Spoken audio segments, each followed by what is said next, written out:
I have a cancer.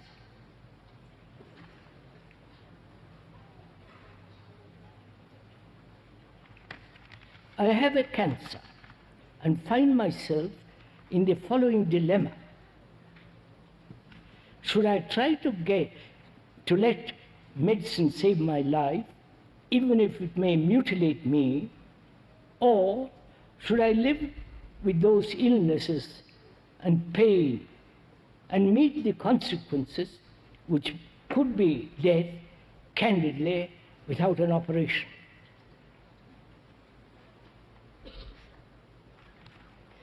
I have cancer and find myself in the following dilemma. Should I try to let medicine save my life, even if it may mutilate me? Or should I live with this illness and meet the consequences, which should be death, which could be death, candidly, without an operation? You want me to decide this? Huh?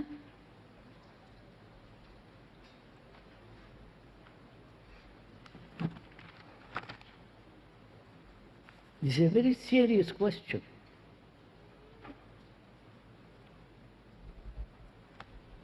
We all have illnesses, pain, physical pain, perhaps some not unbearable pain. And one may have cancer, which is extraordinarily, I believe, very, very painful. Now, first let's inquire into how to meet pain. Right? Are you interested in this?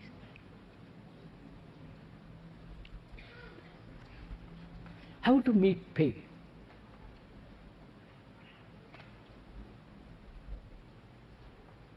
How do you meet pain? Look at it. You have had pain. Toothache, tummy ache, various kinds of headaches, pain. Now, how do you meet it? Rush immediately to the pill, the medicine,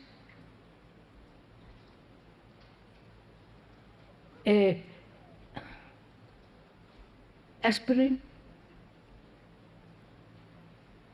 So, how do you meet it? All right, let's make it much more simple. How do you meet a noise? A train goes by, 4 trains during the hour that we sit here. How do you meet that noise?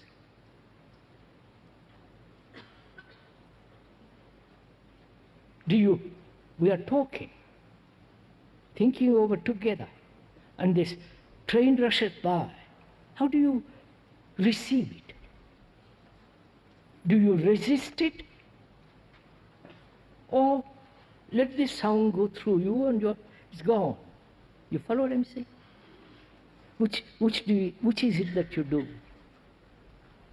I'm not instructing you, please. I'm not your guru, you're not my followers, I'm not your authority. Thank God. How do you meet this tremendous noise that's so disturbing? Do you let it come without any resistance and go on? You understand? Do you do that? Now, if you have pain, and speaker has had part of it, like every human being, do you allow it to end, or you want to end it with some medicine? You're following my question? Do you say you sit in a dentist's chair, The speaker has done quite a bit of it. You sit in a dentist's chair, he drills. Do you associate the pain and identify yourself with the pain?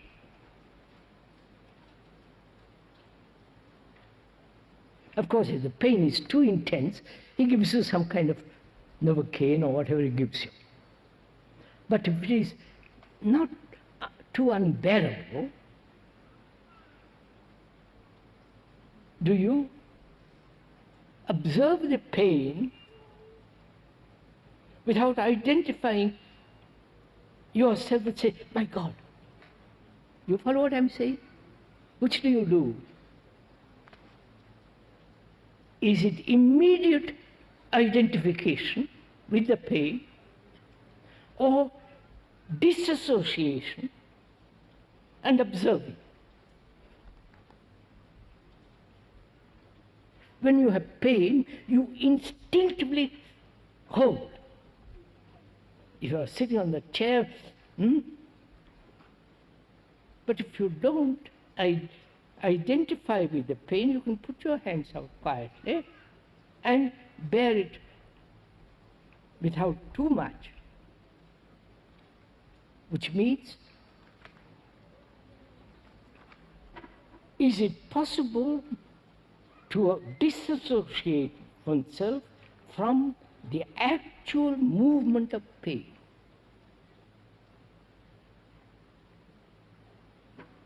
Inquire into it. Don't say it is, it's not. You find out for yourself how much, how far, how deeply one can not identify, I am in great pain. You follow it? Now the question I ask is cancer. I'm sorry. And should he take medicine or operation or bear with it? I know people who have cancer. I've seen them. And they don't want to go on the table to be operated. And they bear with that enormous pain. Whether that pain affects the brain, which has its own capacity to protect itself. I don't know if you've gone into this, I'm just pointing out. You understand what I'm saying? If one has great, unbearable pain, the brain has its own capacity to protect itself against pain.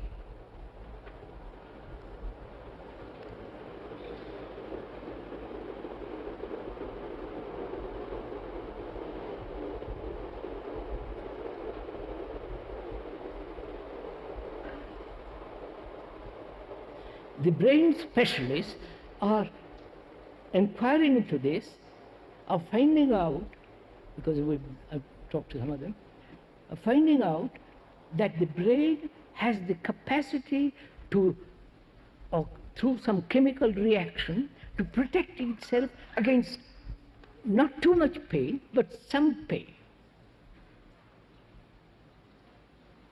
Don't accept my word for this. The speaker has found that out long ago, that the brain has the capacity to protect itself against danger, against pain, against certain amount of grief.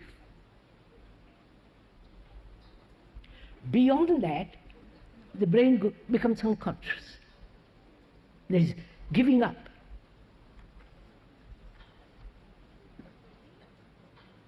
And the questioner says, what should I do? Right? How can the speaker decide this?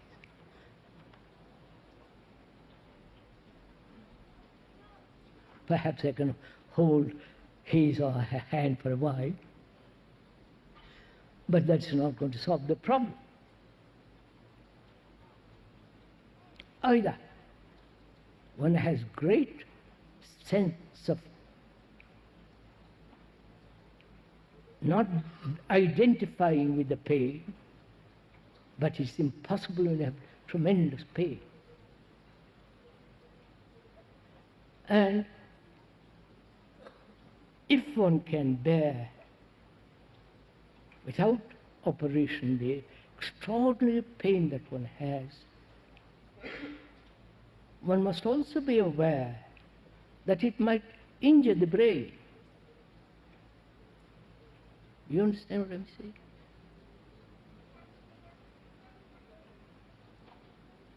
Haven't you noticed this in yourself? That you can bear pain up to a point, which is the brain has the capacity to bring about some chemical responses which will safeguard it against pain.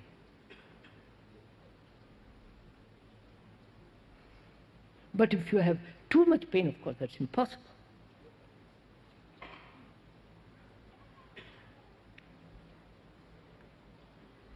That question clear?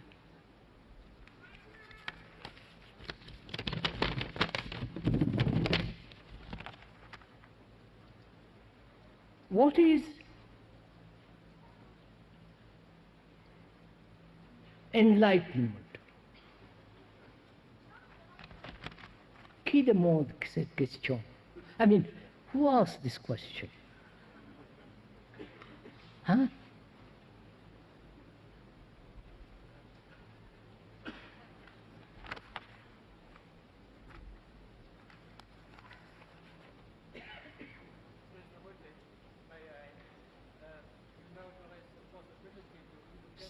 Sorry, give me your questions are written loud. But it is about the sickness, the cancer, and it is possible to heal it. Whether it's possible to heal. That's a different question altogether. And sir, is that what you want to ask? No, yes, to tell No, please, sir. Is it is it possible to heal people?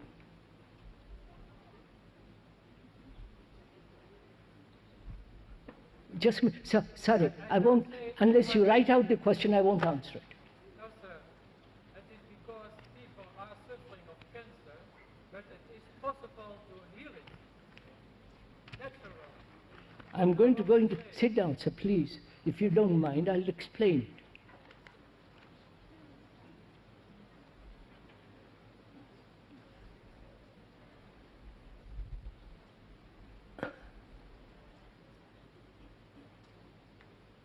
The question is, just a minute, sir, don't agree or agree. Let's examine it. There are people who heal by putting their hands on somebody. Wait a minute, sir, it has been proved. Don't agree or disagree. For God's sake, look.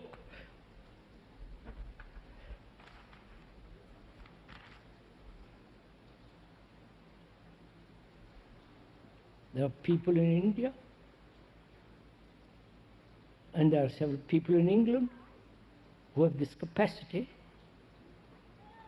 Nothing spiritual, divine, etc., that by putting their hands on somebody's head who has a great deal of pain, they seem to cure the pain.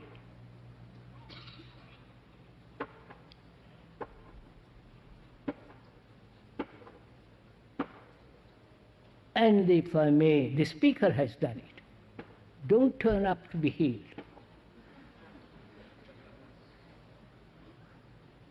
Quite a lot. And please remember, don't please want to be healed by me. Go to somebody else. And it is possible. But to have such healing capacity, really deeply, there must be no shadow of selfishness.